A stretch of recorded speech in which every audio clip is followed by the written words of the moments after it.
खबरों से आपको करने खबरदार। मैं हूं श्वेता सिंह। पूरे देश की आस्था का केंद्र इस समय अयोध्या नगरी पर है और यहां पर किस तरह की तैयारियां हैं वो तो हम आपको दिखाते हैं। लेकिन आज का दिन बेहद महत्वपूर्ण इसीलिए क्योंकि रामलला अस्थाई मंदिर में आज अपना आखिरी कुछ घंटे बिता रहे हैं, जिसके बाद भव्य राम मंदिर में रामलला को वहां से स्थानांतरित किया जाएगा। रामलला विग्रह जिसकी प्राण प्रतिष्ठा होनी है 22 तारीख को, उसकी भी तैयारियां पूर्ण है। और वो जो मूर्ति है, वो जो विग्रह है, उसकी भी तस्वीरें हम आपको दिखाते हैं क्योंकि ये तस्वीरें आज सबके सामने आई। ये तस्वीरें अभी जो आई हैं वो रामलला इस रूप में, वो विग्रह इस रूप में दिख रहा है कि आंखों पर अभी पट्टी बंधी हुई है। तो जब प्राण प्रतिष्ठा हो जाएगा उसके साथ ही प्रधानमंत्री नरेंद्र मोदी यजमान के रूप में वो आंखों से पट्टी हटाएंगे और उसके बाद आंखों में काजल के साथ स्वयं को वो शीशे में देखेंगे, स्वयं को शीशे में देखेंगे और उसके बाद हर एक भक्त उनके दर्शन कर पाएगा। लेकिन इससे पहले हम यहाँ की सुरक्षा व्यवस्था भी आपको दिखा रहे हैं। यूपी एटीएस के ये कमांडोज जो इस समय आपको अपने टीवी स्क्रीन पर दिख रहे हैं, इनकी मॉक ड्रिल कल भी हमने आपको दिखाई थी और आज भी अयोध्या नगरी की सुरक्षा की जिम्मेदारी अलग अलग सुरक्षा एजेंसियों पर है। केंद्र से लेकर जो राज्य के बल हैं वो सब इसमें शामिल हैं और उसी क्रम में हमारे इन कमांडोज को भी आप देख रहे हैं। इसी के बीच योगी आदित्यनाथ भी आज अयोध्या दौरे पर आए हुए हैं। योगी आदित्यनाथ लगातार यहां पर निरीक्षण के लिए आते रहते हैं। योगी आदित्यनाथ की गाड़ी जैसे निकल रही है, यहां पर जय श्री राम के नारे भी जितने भी लोग यहां पर हैं जो कि मंदिर दर्शन के लिए आए हुए हैं वो सब लगा रहे हैं। दरअसल उन्हें आज ये भी समीक्षा करनी है कि अयोध्या नगरी किस प्रकार तैयार हुई है और दूसरी समीक्षा का कारण यह है कि सुरक्षा व्यवस्था किस हिसाब से है। अगर आप देखें तो ये यूपी पुलिस के जवान भी और अलग अलग लेयर्स में है ये सिक्योरिटी। यूपी पुलिस के जवान आपको दूसरी ओर भी दिखेंगे और बीच में आपको केंद्रीय बल भी नजर आएगा जो रैपिड एक्शन फोर्स के जवान हैं और उसके बीच योगी आदित्यनाथ की गाड़ी यहां से निकलकर आगे जाती हुई हेलीकॉप्टर से वो यहां पर लैंड किए हैं। 22 जनवरी बहुत ही महत्वपूर्ण दिन अयोध्या नगरी के लिए, उत्तर प्रदेश के लिए, समूचे भारत के लिए, जिसके लिए पूरी कोशिशें ये की जा रही हैं कहीं कोई अड़चन न रहे, कोई व्यवधान न रहे और संपूर्ण रूप से मुख्यमंत्री स्वयं उस पर नजर अपनी बनाना चाहते हैं। 21 तारीख को फिर योगी आदित्यनाथ यहां पर दोबारा पहुंच जाएंगे, यानी आज के निरीक्षण के साथ ही वो लखनऊ वापस जाएंगे क्योंकि राज्य के बाकी कामकाज को देखना है। लेकिन 21 को वापस यहां पर लौटेंगे ताकि 22 को जब अतिथि आए, जब यहां पर प्राण प्रतिष्ठा प्रारंभ हो तो स्वयं मुख्यमंत्री पूरी देखरेख कर पाए।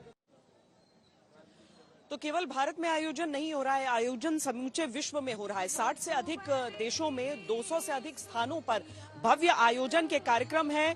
जो आयोजन चल रहा है, जो आयोजन होने 21 तारीख से उसकी शुरुआत हो जाएगी। रंगारंग कार्यक्रम आयोजित हैं, जैसे फ्रांस देख लीजिए तो पेरिस में आईफिल टावर तक राम यात्रा वहां पर निकाली जाएगी। अमेरिका, ब्रिटेन, कनाडा, इन सभी देशों में अलग अलग आयोजन होने हैं। 21 जनवरी रविवार को शाम से ये कार्यक्रम प्रारंभ हो जाएंगे। सोमवार को प्राण प्रतिष्ठा होनी है। कई जगहों पर छोटे कार्यक्रम भी होंगे। अमेरिका के न्यूयॉर्क में टाइम्स स्क्वायर पर बड़ी स्क्रीन पर सीधा प्रसारण इसका होने वाला है।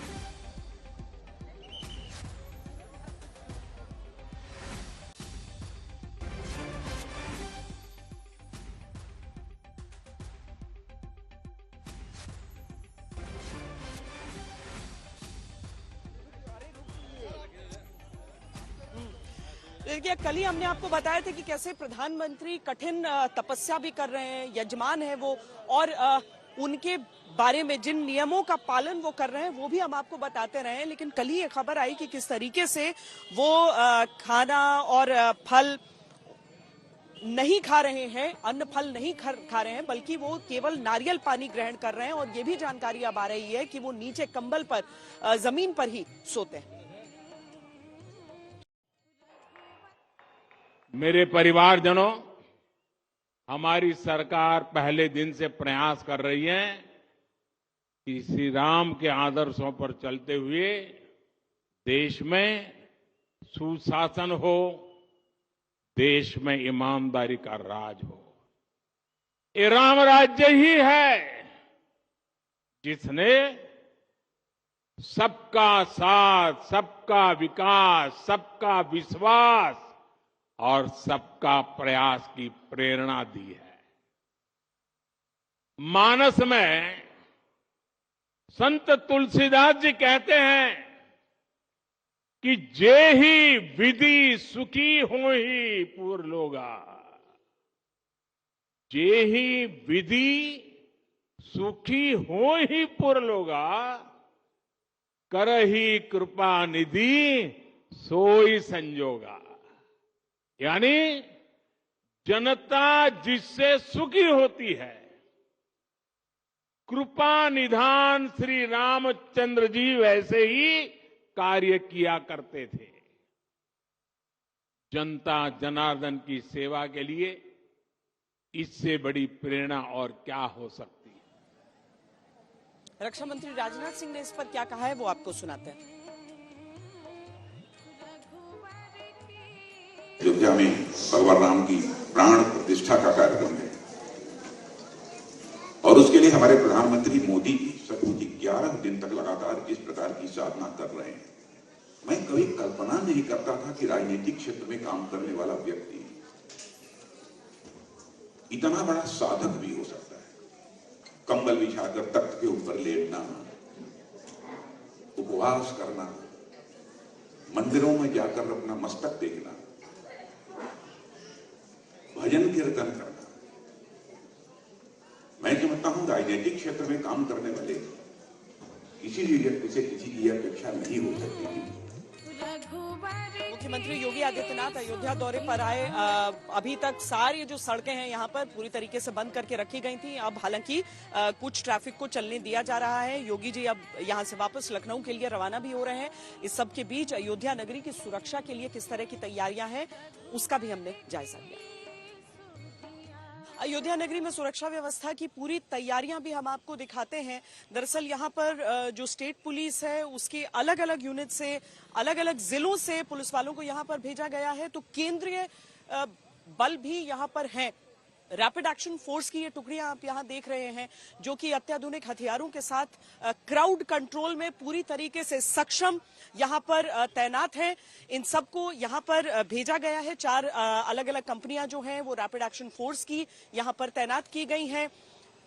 दरअसल संवेदनशीलता के हिसाब से अयोध्या नगरी के सभी इलाकों को चिन्हित करके रैपिड एक्शन फोर्स की भूमिका बड़ी इसीलिए हो जाती है कि जो लोग हैं उन्हें नियंत्रित करना। वैसे तो आम लोगों को यहां पर आना मना हो जाएगा कल से, लेकिन अगर हम इन परिस्थितियों को देखें कि जो लोग यहां पर पहले से पहुंचे हुए हैं तो उस हिसाब से भी इनकी तैनाती बहुत अहम हो जाती है। इन सबको मालूम है कि इनकी जिम्मेदारी कैसी है। अगर आप यहां पर इस दस्ते को भी देखें तो ये एक महिला दस्ता है जो तैनात किया गया है। बड़ी संख्या में महिलाएं भी यहां पर दर्शन के लिए आती हैं। महिलाएं यहां पर 22 तारीख को भी यहां पर पहुंचेंगी और नगर के हिसाब से भी हम देखें तो क्राउड कंट्रोल में भूमिका जिस तरह की रैपिड एक्शन फोर्स की रहती है, जिसके साथ कहीं पर किसी तरह की कोई गड़बड़ी नहीं हो सकती है, वो भी एक कीर्तिमान इस पलटन का जो रहता है यहाँ। और इसीलिए रैपिड एक्शन फोर्स की इन कंपनियों की तैनाती इस पूरे क्षेत्र में बहुत अहम है। कैमरा पर्सन योगेंद्र सिंह के साथ श्वेता सिंह, अयोध्या आज तक। पर जो भव्य मंदिर है उसको लेकर कितना उत्साह है? इतना उत्साह है कि जैसे हमारे शरीर का कण कण भी यहाँ पे समर्पित हो जाए तो भी हमें आगे जीने की कोई इच्छा नहीं है। राम भजन, राम लल्ला जी का ही भजन ऐसा है कि भाई राम नाम जपते ही, सिर्फ राम राम जपते रहिए, जीवन भी बेड़ा पार हो जाएगा और जीवन भी पार हो जाएगा। यूपी पीएससी का ये आप दस्ता देख रहे हैं, ये बैंड देख रहे हैं जो 22 तारीख के लिए खास करके यहाँ पर रिहर्सल कर रहा है। आमतौर पर आप जो पुलिस के बैंड्स हैं वो 26 जनवरी के दिन के लिए तैयारी करते देखते हैं, लेकिन यहाँ पर 22 जनवरी के अतिथियों का भी स्वागत ऐसे ही होगा। अब खास बात क्या है? खास बात यह है कि पीएससी की वो बटालियन है जो वाराणसी से है, यानी प्रधानमंत्री नरेंद्र मोदी के संसदीय क्षेत्र से। ये अलग अलग राम धुन बजाते हैं। यहाँ पर रघुपति राघव राजा राम की धुन यहाँ पर बजा रहे हैं, रामलला यहाँ पर अपने भव्य मंदिर में आ रहे हैं, अयोध्या नगरी लौट के आ रहे हैं, 5 सदियों का वनवास पूर्ण करके आ रहे हैं। तो यहाँ पर ये खुशी संपूर्ण देश की भी उस रूप में दिखती है। देखिए, भक्ति हो या फिर देशभक्ति हो, वो सारी चीजें राष्ट्र के लिए एक बराबर, राष्ट्र का गौरव, राष्ट्र का स्वाभिमान, राम और राम जी के सम्मान में यहाँ पर पीएसी की बटालियन का ये बैंड ये राम धुन बजाते हुए इसी तरीके से ये राम जी के अलग अलग भजन भी बजाने वाले हैं।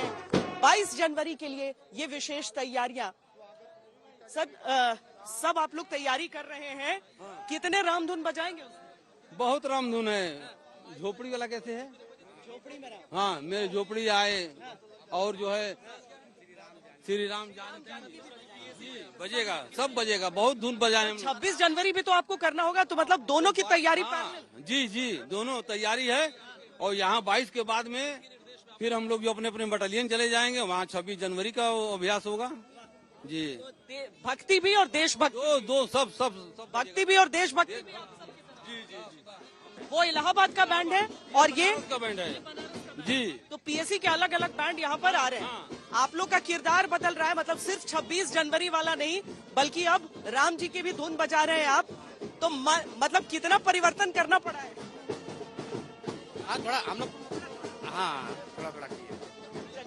तो देखिए, ये अलग अलग राम धुन आप यहाँ पर सुन रहे हैं। कैमरा पर्सन योगेंद्र सिंह के साथ श्वेता सिंह, अयोध्या आज तक।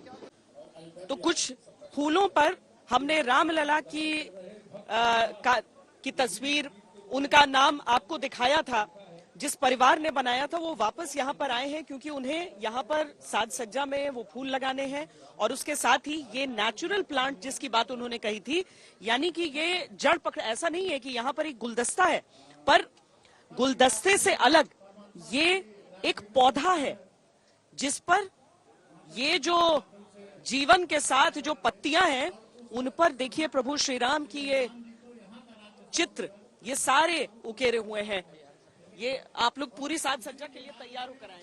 एकदम तैयार है। अभी रामलला जो पधारे 22 तारीख को, तो पूरी तैयारी के साथ, पूरे हर्ष और उल्लास के साथ हम लोग गुजरात से, कच्छ गुजरात से और मुंबई से यहाँ पे आज। ऐसे ही फूल आपके अब आना शुरू, और 21 तारीख से सजावट होगी? जी हाँ, 21 तारीख से 22 तारीख जब रामलला विराजमान होंगे तो वहाँ इसी से सजावट की जाएगी। इससे पहले, क्योंकि फूल को एकदम फ्रेश रहना होता है और वो मुरझाए नहीं, इसीलिए आखिर में आपका काम सबसे। हाँ, और ये प्लांट्स तो अभी से लगना वहाँ पे शुरू हो जाएगा। और इसकी शेल्फ लाइफ 6 मंथ्स की है। तो जहाँ पे अपने रामलला जहाँ विराजमान होंगे वहाँ पे फ्लावर्स और ये प्लांट्स रहेंगे। जहाँ मोदी जी का कार्यक्रम होगा वो भी स्टेजेस पे ये टाइप के प्लांट्स पूरे सजावट में अर्पण किए जाएंगे। बड़े बड़े लोग आ रहे हैं यहाँ पर देखने के लिए, उनका भी मन हो सकता है मोह ले। सही बात है। और इतना ये खुशी है पूरे अपने भारतवर्ष में, तो हमने भी ये खुशी जो फूलों के ऊपर उतारी है, और बहुत खुशी है हमें ये बात। देखिए, यहाँ पर भारत के लिए ही आत्मनिर्भर भारत हो, या प्रधानमंत्री की तस्वीर हो, योगी आदित्यनाथ की तस्वीर हो, या फिर हमारा तिरंगा हो, क्योंकि गणतंत्र दिवस भी 22 जनवरी के केवल 4 दिन बाद, तो वहां पर ये फूल अभी साज सज्जा में लगे रहेंगे। और इस तरह के जो प्लांट्स हैं जो भीतर लगाए जा रहे हैं, जो पौधे लगाए जा रहे हैं, जिसमें राम जी का ही ये वृक्ष है, राम जी का ही पौधा है। वैसे तो सब कुछ उन्हीं का है, और ये टेक्नोलॉजी वर्ल्ड में फर्स्ट टाइम है। ये हमने ही इनोवेट किया है। और सबसे पहले हमें एक बड़ा ब्रेक मिला था जब अयोध्या में राम जन्मभूमि का भूमि पूजन हुआ था 2020 में, तब भी ये प्रकार के फ्लावर्स लगे थे।